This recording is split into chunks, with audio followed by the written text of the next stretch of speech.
And then it's time for my favorite part of the meeting. But before we completely disappear before the break, it's time for back to basics. I guess that's me. That's you, Frank. That's me. Yeah, we're going to continue on with what we talked about last month. And remember, there's a long string here of about half a dozen of these narrowing your focus to stretch your modeling dollar. Some of these are kind of a stretch to apply, but we're going to do it anyway. Okay. So this time, last time, excuse me, we talked about authenticity, time, location, and good enough. The good enough one is where it's really gonna make a lot of sense here with stretching your dollar. But this time we're going to talk about authenticity. How authentic does it have to be? I don't know. That's up to you. Three terms out there that are thrown around, and it's is your model railroad a prototype? Does it follow it explicitly? Is it a proto-freelance, or is it just a freelance? Those terms are used kind of loosey-goosey sometimes. If you go back to the Tony Custer and Alan McClellan experience, it really focuses on the way you operate the railroad and the railroad that you are modeling. I think it's more than that. Okay. But prototype, pretty much, it's as close as possible to the prototype. Rolling stock and locomotives, structures, scenery, operating procedures, you're doing it almost totally by the book. It's a challenge to do that. Sometimes it's easier to do that than a freelance railroad, though. Freelance, all the way on the other side. Okay? Doesn't necessarily mean that it's a Disneyland railroad or that you're modeling a railroad on Mars, but not quite following the prototype. So you design, build, operate your fictional model railroad in your environment.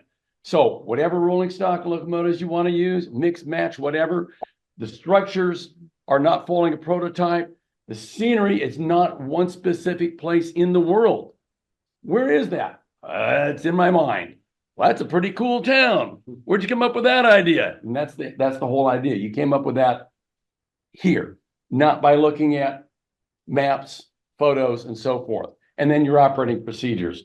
You're not following any specific prototype. Then there's this in-betweeny thing, this hybrid approach to a plausible or believable self-created model railroad. And that's where sometimes this fails. But this is the hard part to me. You've got to come up with a story that makes sense. The same thing with the freelance. You got to come up with a story that makes sense. Because if I walk in there and you tell me it's 1980 and you got a Ford Escalade on there, it ain't 1980, okay? Okay. The only one that I'll go with is if you have a DeLorean on there with a flux capacitor. That goes anywhere. That goes anywhere. Okay. Okay. Okay. So Proto-Freelance, you come up with the rolling stock locomotives you want to use. And sometimes, a lot of time, the reason people do that is because they want to have a custom paint scheme. How about structures? Well, I don't really want to follow the structures exactly that are in this area that I'm modeling. I kind of want to do something of my own because there really wasn't that building there, but I want to have that building because it's something in my family. Okay. Weiss Manufacturing, for example, okay, might not have been exactly where that was in Buffalo, but it's close enough. And we don't know any different. So we're going to go with that. Okay. How about scenery? Where you put your railroad. So you might be modeling the Southern Pacific in Alaska. Well, that never happened, but it's your proto-freelance. You're following everything else for the Southern Pacific, but you decided you wanted to run in Alaska and interchange with the Alaskan Railroad. Cool.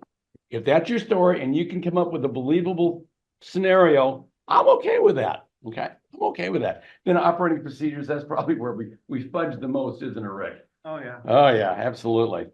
So here's a question for you. Couple questions. Jack Burgess's Yosemite Valley Railroad. We've talked about it. You've read about it in the magazines. You've seen videos of it and so forth. Jack's is probably the most prototypical railroad I've ever seen. Okay. So if I go down that chart, he gets prototype in every category. Okay. The rolling stock, the locomotives, the structures, the scenery, operating practices, it is the closest I've ever seen anywhere. Some crews have sometimes complained during operating sessions going, this is really goofy. Jack, if you did this, it would have made it a whole lot easier. And his answer is, that's not the way they did it that day, that year on the Yosemite Valley.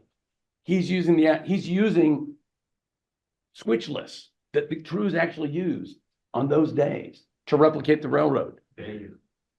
There's not a piece of rolling stock. There's not a single locomotive on that railroad that wasn't on the Yosemite Valley that day. And oh, by the way, there are locomotives and there are cars on the railroad that didn't run that day. They never leave the yard. That you can't get much more prototypical than that. That's kind of on the extreme. I love Jack, but yeah.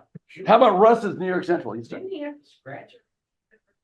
Just no, yes and no. All the structures are scratched. Yeah. All the structures are a lot of the cars, but not all of them. And what's really interesting, Craig, is Jack bought a number of hoppers to move sand and gravel and so forth on the railroad because he believed, based on some research he'd done, that they were run on the Yosemite Valley.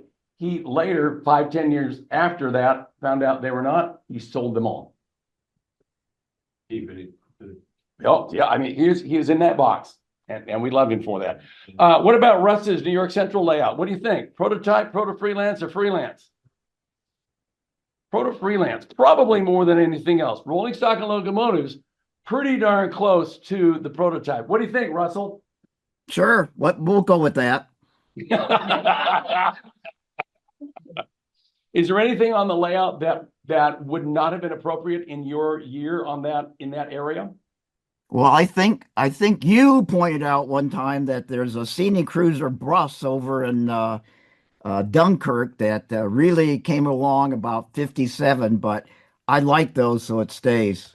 Yeah, so I said, and to me that falls under scenery. Okay, I'll just look the other way on that one. Okay, but yeah, I did point that out. I also pointed out to him that he had round bales at the farm. Like, dude, those didn't happen in the mid '50s. Sorry, no. And Russell did replace those, but that was a cheap replace. Structures kind of Proto-Freelance. Kind of loosey goosey on those, but that's okay. Does it give a good look? Does it give the flavor of New York Central in that area at that time? Absolutely. So pretty close, not quite. Operating procedures, it depends upon the night. Is that not true, Russ? Yeah, pretty much. Yep, that's true. Yep. We just for those of you who don't know, we just finished an operating session at Russ's this last week, and it was way not. And I was very happy because that means I got to come out and run trains instead of being in the closet as a dispatcher. So that was a good thing. How about Bob Weinheimer's Pennsylvania Southern layout? Oh, that's way Proto-Freelance. That is way Proto-Freelance. Yeah, I mean, just look at the paint scheme on the Pennsylvania Southern, but it's believable. One of the reasons it's believable is because he has this whole story about the Pennsylvania Southern. And beyond that, the Pennsylvania Southern runs on a route that was surveyed by the Pennsylvania Railroad, but they never laid any track on it for a variety of reasons. Okay. In the April structures, whatever Bob wanted. And if you visited the railroad, he would give you a tour of it. And when you got into the Pittsburgh yard area, he would quickly say, if any of these structures have any resemblance to what you would find in Pittsburgh, it's pure coincidence. Okay. And that's fine. But he would tell you up front. The scenery, man, I tell you what, Bob is an operator. He's not a scenery guy, but it's good enough. And when you look at the scenery he has in there, it looks like that area. It really does. Operating procedures, kind of Proto-Freelance, but if you know how the Southern operated, it's probably 80% of the way the Southern operated. Okay, in the 80s. Why? Because Bob used to live in J-Town and he had a scanner on listening to the Southern all the time. And he'd go out and talk to the crews. Back then, they would talk to you. Oh, yeah. Okay, they would, and threw stuff down at him and all this other stuff. Now, the sad news is that, and you'll see this in the pie card, in April, a group of us went to Charleston, West Virginia, and started the takedown of Bob's layout.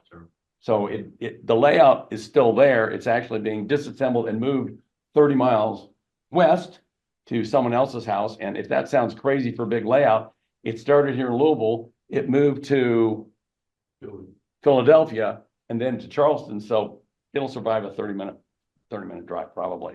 How about Fred and Barbara's Santa Cruz and Felton Railroad? Yours is pretty pro. Nah, it's Proto-Freelance. There's not much in there. Rolling stock and locomotives. I could go both ways on this. And kind of like Bob's layout, Bob Weinheimer's, he wants you to walk in there and go, this is 1980s. When you walk into our layout, it's 1980s. Again, if it's a vehicle that was made after 1981, not on there. Now, that means because we're in the fall, I can have 1982 vehicles, right? Okay, I can have 1982. And I can have all the DeLoreans I want. Well, maybe one. Structures, yeah, they're going to be close, but they're not going to be exact. For those of you who've been to the layout, you know, in Watsonville, for example, we have a couple of structures over there that are for produce processing.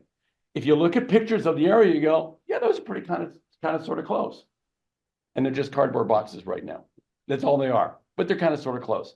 Scenery, very close. Okay, we're going to cut down on the trees a little bit. If we model the redwoods to their full height, they'd be, you know, above the backdrop, but that's okay. And operating procedures, they're kind of sort of going to be proto-freelance, but you know, whatever. So authenticity. So how's that work into narrowing your focus in your modeling dollars? Believability, which means if you narrow your focus to this is what I'm modeling and where I'm modeling, you don't buy all that stuff and have it all in boxes underneath the layout, or have a yard that's so full you have to have a train go out before you can have a train come in, and then you're like, oh, now it's full again. That's a disease, multi-era dysfunction. I like that. Let me see. I used to have. Multi-era. Just function. 9% of us have. It's a diagnosis. And you know what that spells? Med. That's right. It's meds. All right, that's enough. You want to take a break? Let's take a break, Fred. Take a 5-minute break, and then you're on. All right.